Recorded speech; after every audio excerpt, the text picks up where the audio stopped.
morning, good afternoon, good evening from where you're watching. It's your girl Nyarera Mwenda and welcome to my YouTube channel. If you're new here, hi, karibu. This channel is about motherhood, spiritual growth and entrepreneurship. And the only thing remaining for you to do is to click on the subscription box below and become part of this family.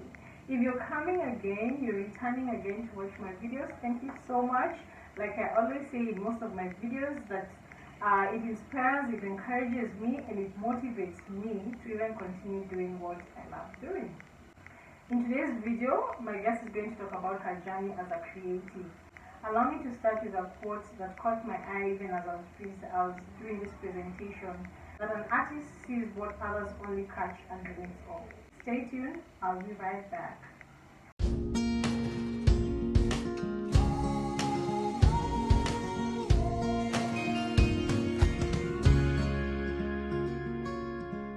Karibu Zipporah to my channel. It's always an honor to have you around.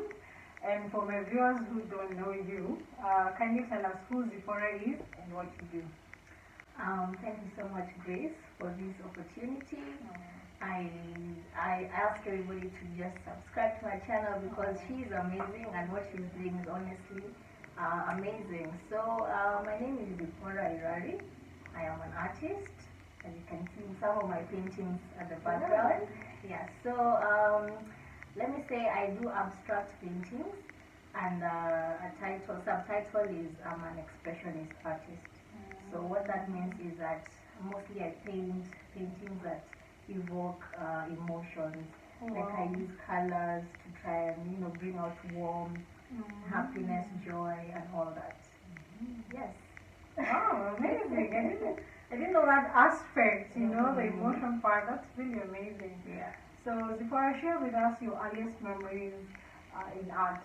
Okay, so I remember when we used to grow up, my brother, we are four in our family. So my brother is the last one, and then my firstborn sister was the ones who were painting. Like they were the artists in our family. I come from a family of artists where my uncles are artists.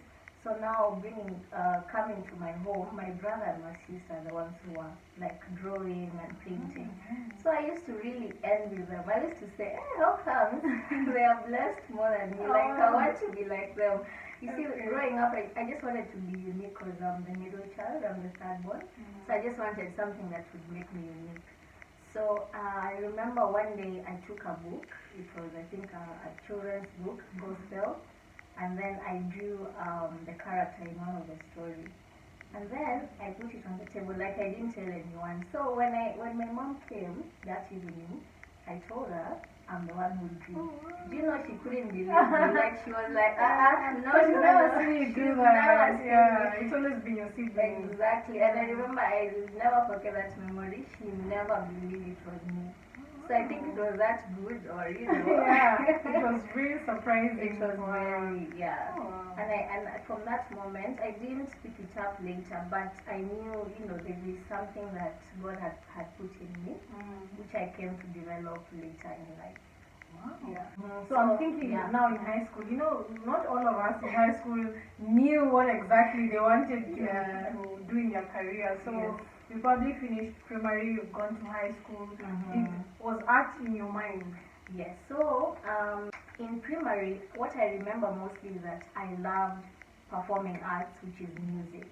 And I remember we used to fight with my mom a lot because she never wanted me to go to those places, as in like women that Zipporah for singing competitions. She never wanted set pieces. She never wanted because I had a condition growing up, so she never wanted me to like go expose myself. Yeah. So I remember I loved music a lot.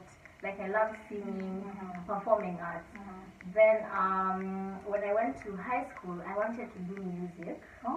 Instead of, because we were supposed to choose either commerce or music. So I decided to do, I chose music by my parents saying, yeah. So you went to commerce? Imagine I had to do commerce business, but I thank God because, the class that I was in was so nice and I met, people who would later influence my destiny. And did your parents tell you why they didn't want you to go with music? They wanted, biashara mindset. Yeah, I think music is not a career. It's not a career. It's not Okay. gonna take me anywhere. Yeah. But yeah, later they apologized, of course, and they said, I can always pursue whatever I wanted in life. Yeah. So after high school, I went to a college called KHA, and then I did early childhood. Imagine, from music early childhood, and then I pursued a career in teaching. Okay. So I remember so you see, the love for art is just growing. Growing. So when I was in my, because I was given a class to teach. So in my class, I remember I was very artistic. You see these children's artworks, works that they do in class, painting, coloring. I used to really decorate my class so that it was so always attractive and vibrant. Yeah. Can you imagine? From that, my boss told me, like, she started to just ask me if I can do like some paintings for the school activities, like drama. Oh wow. So I took up the challenge, and me being that I have that artistic in me, I just decided to paint. So I used to paint backdrops for music festivals. When we had sports activities, they used to tell me to drape the things for the tent, like weddings. Yes, because they saw I was artistic, and they seeing that in me motivated me to do art. So I decided, after like working in that school for 2 years, I decided to quit. And I decided, you know what, I can go to campus, become an art teacher. Yeah. So after I quit my work, I went to Kenyatta University, and I pursued a degree in education, fine art. So yes, I studied to become a teacher of art, and after like 4 years, I got commissions, which I think we'll talk later. Yeah, so that's my short history. Oh wow, interesting. Yeah. So you've gone to uni, you've done bachelor's degree in education, fine arts. Yes. So I'm thinking this is where your career is starting to build now. So did you decide to go solo, or you went for employment? So after campus, after finishing my degree in education arts, majoring in fine arts, I decided to seek employment, because remember I had said, like, this job security in Kenya, you can't rely on one thing. So I decided to do education, and then I also be an artist. So after that, I got employed in a school. It's in Karen, let me not say the name. Yeah, and then surprisingly, I never got a chance to teach art. I was given like a regular class to teach, but the fire in me, still kept on. So at least I had a job, but on the side, I remember I used to do my small commissions for people. I used to paint for them. And then after that, I went to another school, which is online. I teach online now. Currently, I'm in that school at the moment. So at least I was given a chance finally to teach art, and I'm really grateful for that.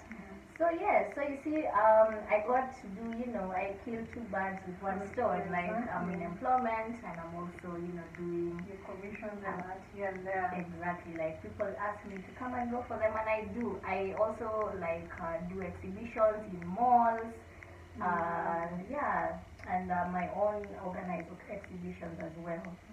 So yes. So how did you build your skill over time? So remember, I was such an amateur at the beginning. Like, I didn't know what to expect. Remember, my exposure for art was that one painting I remember drawing when I was young, and then now coming to that kindergarten that I used to teach in. So the exposure was just me creating art pieces for children. Nothing. It was just nothing. So I remember after I quit, I was living in Embakasi at that time with my sisters. So I went to a place where, just like a local place where people were doing this, writings on on boards, in buses. So they were just doing like basic writing, but they were artists. So they gave me my first canvas. Oh, wow. And yeah, and they gave me paint, and then they told me, Zipporah, you said you're an artist, express yourself. Come on. Come on, I was like, let's do this. Let me just create what I have to create, because I didn't even like know what I was doing. In fact, I have that painting. I gave it to my brother to just hold it for me, but I still have that painting, and you can see there was just some sort of innocence in that painting. And yeah, I think I'll show you later. Interesting, yeah. So Zipporah, as an artist, what motivates you to create? Wow, good question. I'd say, experiences in life makes me or motivates me to create. You see, I might be in a situation where I'm feeling happy, I'm feeling jovial, I'm feeling sad. So as I said in the beginning, my art is inspired by mostly the emotions and the effect when someone looks at it. So experiences of life, other things like nature, I really admire God's creation, and I when I just look at it, in fact I think it's in the book of Romans, it says the person who doesn't believe honestly does not know, because when you look at nature, it just tells you that there's a God, for sure. Absolutely. So yeah, nature. In fact, most of my paintings, I've done trees, I've done things that can make you feel relaxed, make you feel at home when you get home. So that's how I get my inspiration, honestly. Yeah. Okay. Journey with us your first ever painting that you did. Oh Lord, it was a small piece. If I can, maybe like this one here behind me. So what measurement is this? It's like 50 centimeter by 60 centimeter. Okay. Yeah, somehow, roughly. So, yes, as I said earlier, that I met people who just told me, they gave me a canvas, they gave me paint, and they told me, Zipporah, you just express yourself. So my first painting was very authentic, like it was so real. There was a hunger, if you look at it, there was a hunger for me to become this great artist, because I had so much energy.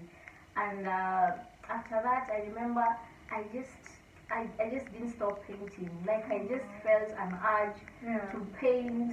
And I remember even my friends, I started selling to my friends, my family, because those were the people who I interacted first with, and they knew that I was painting. They were always your first customers. Of course, they were my first customers. So I kept on painting for my church friends. When I used to go to shower, that's when I used to like give them as a gift, because that time I was hustling. I didn't have like so much money or something to buy for them. So I used to give them, paintings. Wow. So yeah, I kept on going. And yeah, right now I can say I've really grown since the first painting I did. Oh yeah, amazing. You have, and of course you will tell us more about that. But I'm also thinking, the moment you started even giving out as presents and everything, your skill was still growing, and defining it to be what exactly you wanted it to be, right? Definitely. I mean, I was so unexposed. But later I kept, even going to campus really made me grow, because my lecturers pushed me to what I am right now. My peers, I would see people who are really skilled, and they were actually younger than me, because I went to campus when I was a bit older. So I would see, my juniors are painting really nice paintings. So yeah, from that I borrowed one or two skills, and it made me grow and become much better. Okay. So from that, did you ever launch your collection? I'd say yes. Talk to us through that. Like where you started, was it an exhibition? Now that journey. Talk to us about that. So my first exhibition was in 2013, because I remember that's when I went to campus. That's when I joined campus. And before that, in August, I think, I did an exhibition in the Kenya National Museum. It was through connection. I remember now. We came to support Yes, you. you guys came Wow, to it was support in me. 2013. It was in 2013 because I did it before I got to like get to go to campus. Okay. So that was the first one, and then the second one I did at Kenya, the Michael Joseph Center. Sorry, and I remember that was the biggest exhibition I've ever done because we did it combined as a combined exhibition with my mentor, who I will mention here, is called Sam Lutaya. Sam Lutaya, thank you for inspiring me, by the way. Yes, because he gave me that platform. He came and he displayed his artworks, and he told me, Zipporah, come and do an exhibition together. And it was grand. Bob Collymore was there. Wow. So many people came, my friends, my family. It was such a huge event, and I really, really thank God for that. And that it's you doing your collection with your mentor, Yes. and I'm sure other bigger influencers when it comes to art. How was that feeling for you, being surrounded by this amazing big guru people in art? How was that feeling for you? It was unforgettable. Oh, wow. Yes, it was so unforgettable because I was such an amateur, I just came from nowhere. Like I felt, I've been given such a big platform. People coming to say how my art was amazing. They loved the artworks, even though I didn't sell. I felt the exposure was so nice. And by the way, from that, I got a contact which gave me my biggest commission after that. Yes. So the exposure, by the way, if you're an artist out there, you're thinking, oh, I'm not selling my artworks. Imagine, just go to those exhibitions. Display your artworks. You never know where you get your big break. Wow. Was there another exhibition after that? Yes, small ones. I remember I did one at Karen Country Club. Still from advice from Sam Lutaya. Contacts from him. But it was just exposure. I didn't do any other afterwards. So I started now focusing on education. Because I was still. And by then, were you still employed? I was in campus. Oh, but sorry, you're in campus. I was in campus. I wasn't yet employed, so I was just, studying, doing my, education here, because I used to teach other people also. So I didn't do any other exhibition afterwards. But now the big break, as I told you. So after doing my exhibition at Michael Joseph Center, there are friends of mine who, knew I was an artist. So later, still in campus, I think it was 2015, there was a guy who was doing a commission at Crown Plaza Hotel. He was a project manager.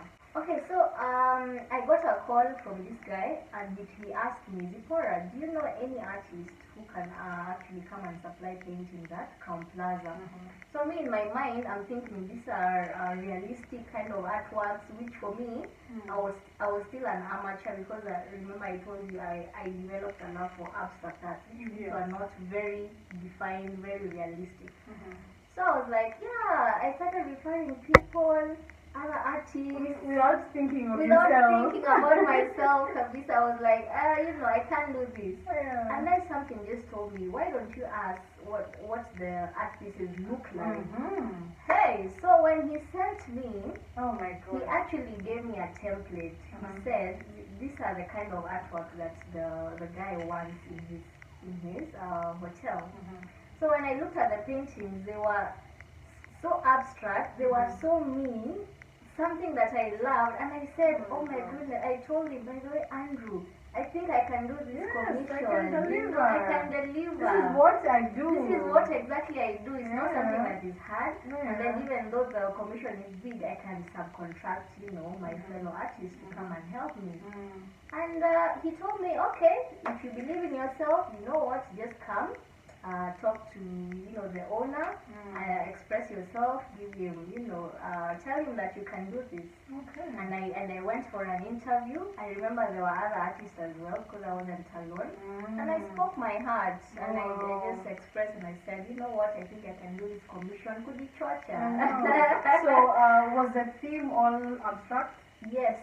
Yeah, when you go to Crown Plaza Hotel, which is in Upper Hill, not all of the paintings are mine, but the ones that are in the lobby, in the rooms, those are my artworks, and they're not realistic. They're so abstract. In fact, they're just like circles. Amazing.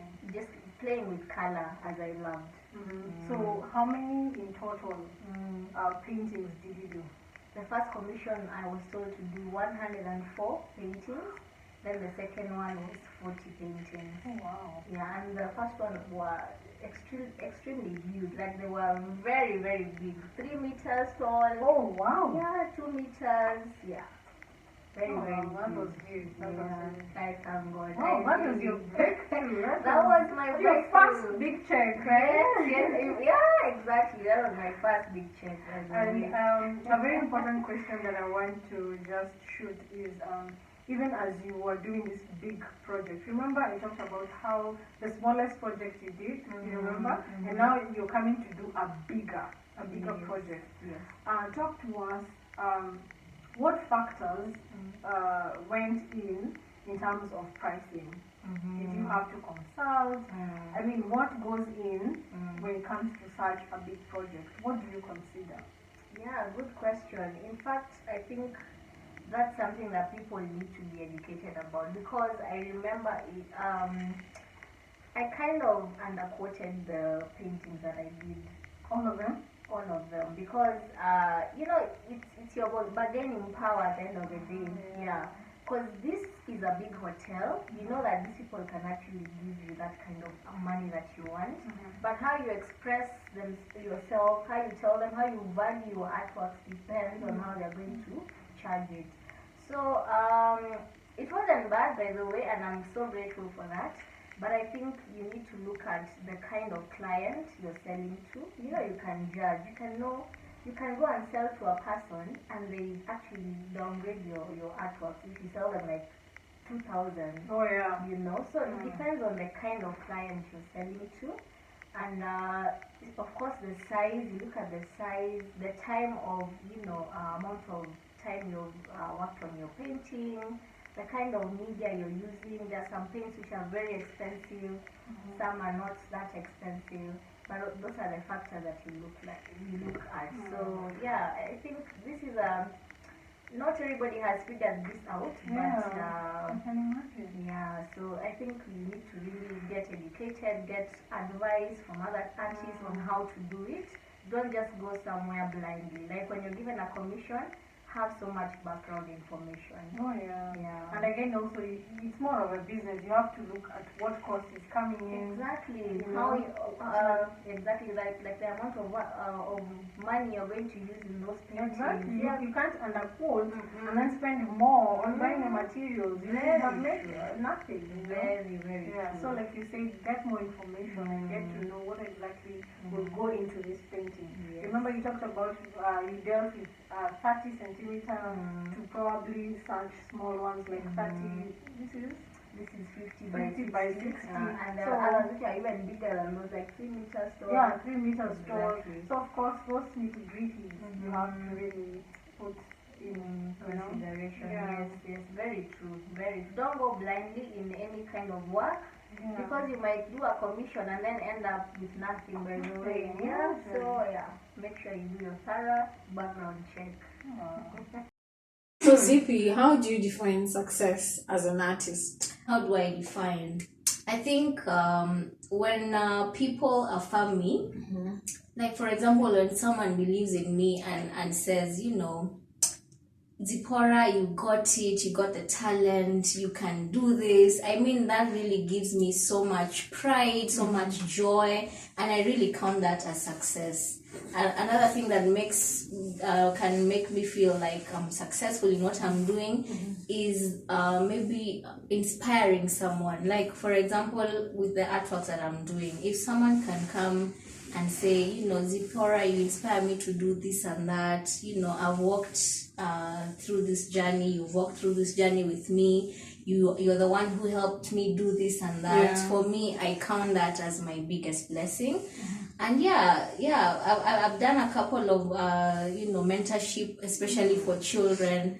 and I feel so much pride and joy when I give back what God has given me to the society. Wow. So you do mentor others? Yes, in fact, there's a little girl I mentor. She's in Mombasa. Her name is Zubeida. Hey, Zubeida. Hi, Zubeida. And can I show her works? Yeah. Yes, so there are yeah. some of her artworks which are here. So like this one is an art piece from Zubeida. She's very, very talented. A zebra. Yeah, a zebra, and there's another one for giraffe. Oh, let's see the giraffe one. Okay, so here. Yeah, it is. Imagine if you started this when you're like 10, 12 years How old. old is she? Is she in campus? No, she's in class 8. She's in Wow. class 8. Yes. Wow. Yeah. Oh, that's talent. Oh. Super, super talented. In fact, her teachers, everybody knows she's an artist in her school. Wow, it's just beautiful. And funny thing is, I was referred to her by a client of mine who I used to sell paintings to. Oh, wow. So I just got a call, and we met up with the mom and the daughter, and we just had a general talk, and we really like converse over the phone. Even when she's in Mombasa, like I just give her some inspiration. So as we look at your office, her office is filled with so many paintings. I just want to know, what is your best time of the day to create? Oh, nice. For me, I like when there's peace. Like in my house, I have this room which I just secluded for my office. Yeah. And during maybe at night or early in the morning when I'm just alone, like when there's peace, and then I put my music on. Yeah. I think that's the best time for me to create, when I'm actually alone. I don't really work well when there are a lot of people coming to So check do you what work I'm under doing. pressure? Yeah, I love pressure a lot. Funny story. I remember one of my friends. Yeah. It was a painting I was doing for a client, and one of my friends was in the room, and I was supposed to supply that artwork like it was around 10, like at noon. I was supposed to supply that artwork. Do you know I did that work within like 30 minutes? And you're done? And I sold it, imagine. I was done, and then I sold it for like 20,000.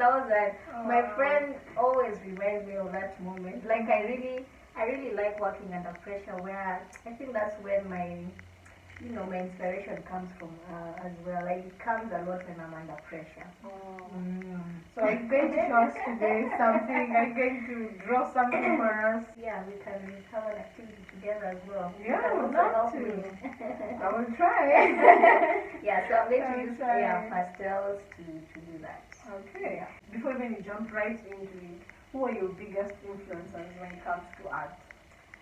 For me, my choice of choosing someone, I think it's so broad. I get so much inspiration from anyone who actually does what they're called to do. Like if someone is using their talent, because I believe talent comes from God. Yes. If you're using it to create an income, inspire others, I think those kind of people really inspire me. Let me not quote a name or two, but there's one who I won't forget to mention, my mentor, who is Sam Lutaya, who worked with me, who showed me this, vichochoro, isn't it?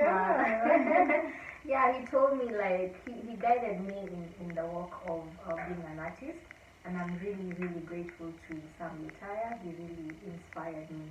So yeah, I get inspiration from people abroad, people locally, my lecturers who are in KU, such amazing people in my life. There's one specifically who is a lady called Anne Muti, and she's a teacher. She's both an artist. So I really look up to her. Yeah. Okay. So let's get into it and let's see what she has to show us, even as we get to enjoy the moment. We'll be right back. Okay, hi everybody. So this is my work area or workstation. So at the corner here I have my paintings. I normally use Fevicryl paints, which are acrylics. That means they are water-based. So there are some artists who use oil, but for me I don't like that smell. so I just use water-based paintings. And down there are just, you know, some markers and some brushes. So today, as I said earlier in the channel, I'm going to use pastels, but I've changed a little bit. There's an artwork I can't see, so I'm just going to do string painting. So string painting is one of the things that I've come to love recently. There's one art piece that I did, it's here. So this was made out of string, and I just want to experiment and show you how to do this artwork. Okay, so you just need string and paint.